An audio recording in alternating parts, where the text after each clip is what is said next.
Out of all the solid shows WWE has done, this is by far the best one.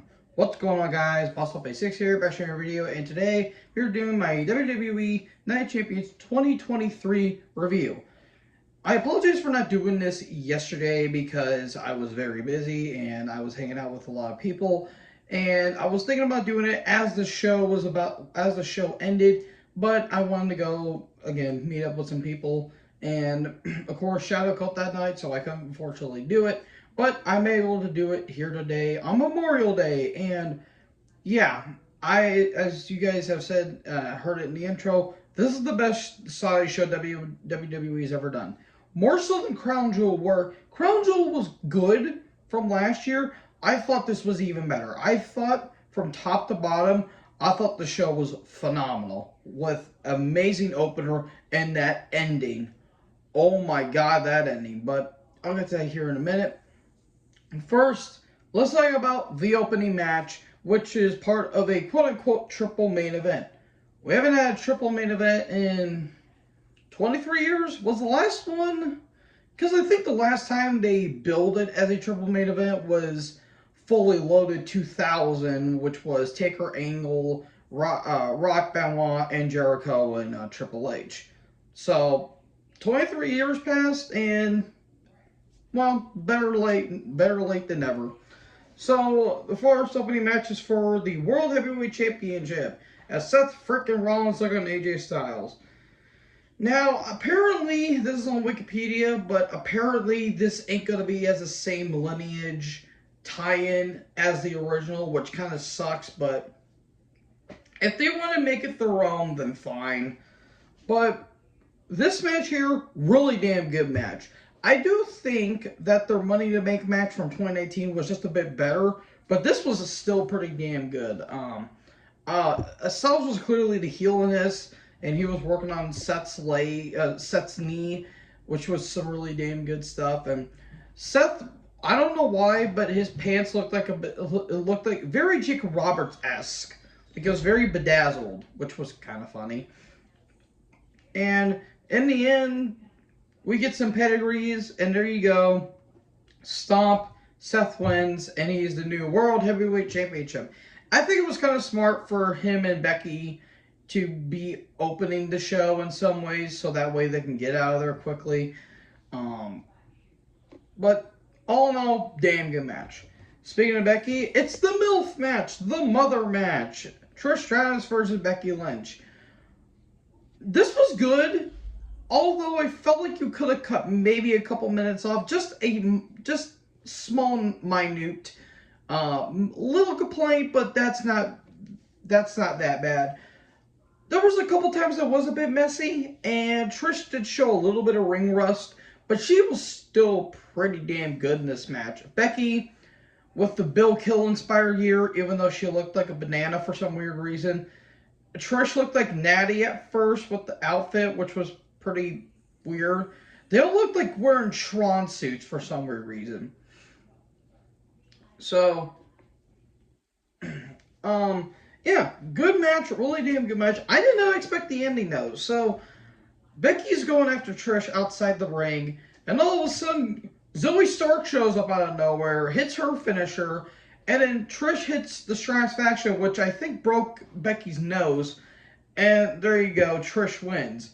That ending I did not expect. And honestly, the pairing between Trish and Zoe kind of makes sense in some ways, because it'll give Zoe the rub that she'll need for the main roster. Because on her own, she ain't really clicking with the crowd, but she has a natural heel heat along with Trish.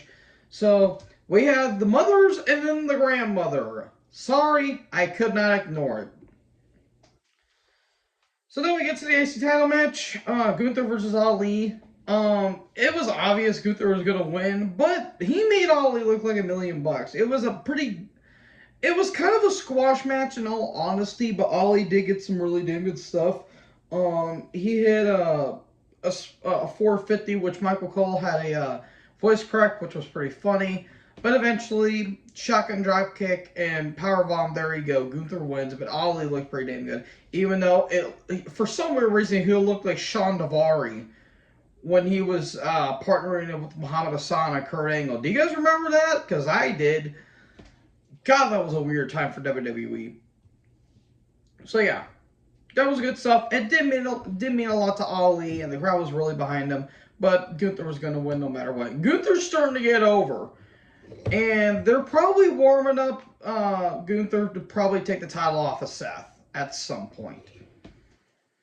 And then next up, we have a Mania rematch: Asuka versus Bianca for the Raw Women's Championship. We have two SmackDown women fighting for a Raw Women's Championship. It doesn't work, but that's WWE for you.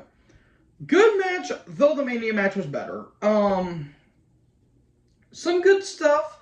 Asuka looked great in that gear. Bianca, I really liked the white suit she was wearing. I thought that looked really nice. Very nice. Some good stuff. Asuka clearly being the heel, even though they were booing Bianca.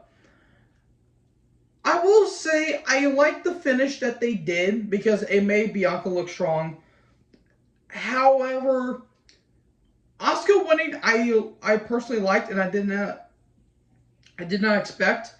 They should have done that at Mania. I get why they did it because they wanted Bianca to break the record, but you could have done that at Mania because you kind of sacrificed Asuka and you kind of watered down her character a little bit. But I mean, Asuka's the new champion because I thought they were going to have Bianca eventually go through everyone, and then her and Rhea were going to have a match for the SmackDown Women's Championship at SummerSlam. They could probably still do that, but I thought they were going to have a unification match because they got to have a unification match at some point because if you're going to do a title swap, then the titles don't mean anything now.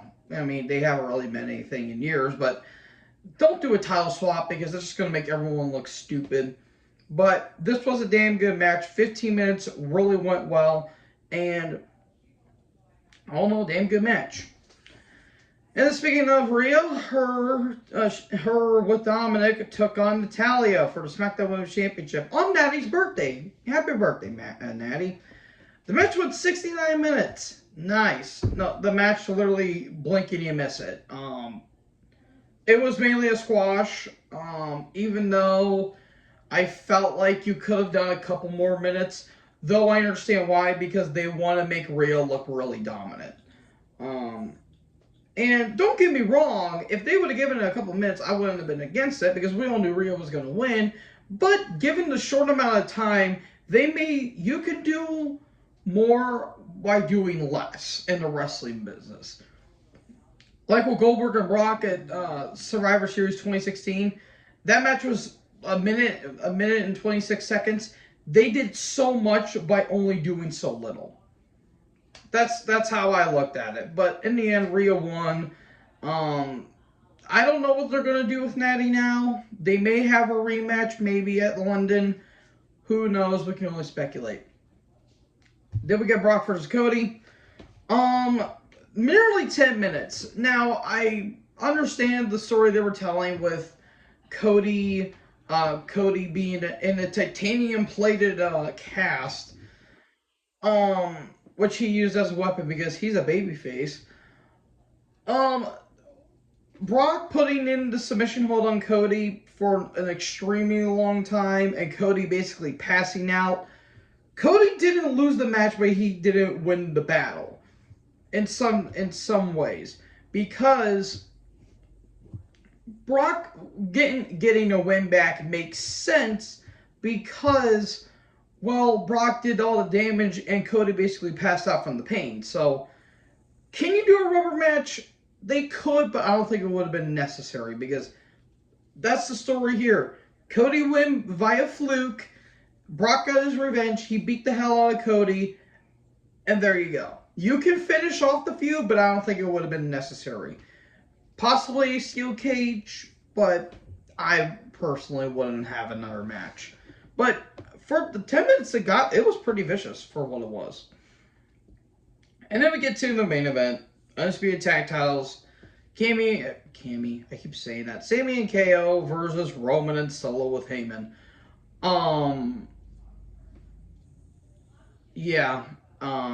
Sami's entrance was very emotional. And he was speaking Arabic too. Like, he was telling everyone to calm down and, to praise the Arabics and all that stuff. That was some damn good stuff. I'm willing to bet the Saudi Arabian government was seething at that point. But really damn good match. Really, really damn good match. Roman, being the asshole that he is, was very good. Solo doing his spots. Kevin was getting all of his good stuff. Sammy being the plucky underdog baby face. Crowd was really into that. And then we all knew what was going to happen. The one spot I did like was when Roman got hit with the stunner. They got hit with a spear, and Roman basically turned KO inside out. Was pretty good. And then the ref got knocked down. Now, that's kind of the theme that Roman's been going for a couple of years at this point. I understand why. It works, but I feel like they kind of need to pull back on the ref bumps a little bit. I understand why. I understand why they do it. But sometimes if you overdo it, it kind of doesn't make it special. So, that happened. Then we get the Usos coming in, and they attack Sammy and KO, and then they go to super kick Sammy, but they accidentally super kick Solo, and Roman is pissed. He's like, "What are you doing?" And he pushes Jay around, turns around, super kick by Jimmy, and Heyman's looking on like, "Oh my God, what have you done?" The crowd is about to explode. Michael Cole, the commentary was pretty damn good during this portion of it. And then Jay's like, "What are you doing?" And Jimmy's like, I'm doing what you should have done a long time ago. Another super kick to Roman. And another detail that I liked that I didn't pick up initially is when the Usos were leaving, Jay isn't screaming Roman. He's screaming Joe. That was a pretty good detail right there. And then Solo's back in the ring. Stunner, haluva kick, 1, 2, 3. And Sammy and KO retain. And oh my God, I can only imagine what's going to be happening on Roman's 1,000-day celebration. Because good Lord Almighty, that's going to be a hell of a segment there. So, yeah, folks, that was my review of Night of Champions 2023. Stick around because the next video I'm about to record is Double or Nothing. Oh, sweet Jesus about that show. But thank you guys so much for watching this video. What did you guys think about the show? Let me know in the comment section below. Make sure you guys leave a like, leave a comment, tap that big red subscribe button, tap the bell so when I upload, you guys will be notified. Thank you guys so much for watching this video. Most importantly, join the herd. Take us in the next video. Peace out.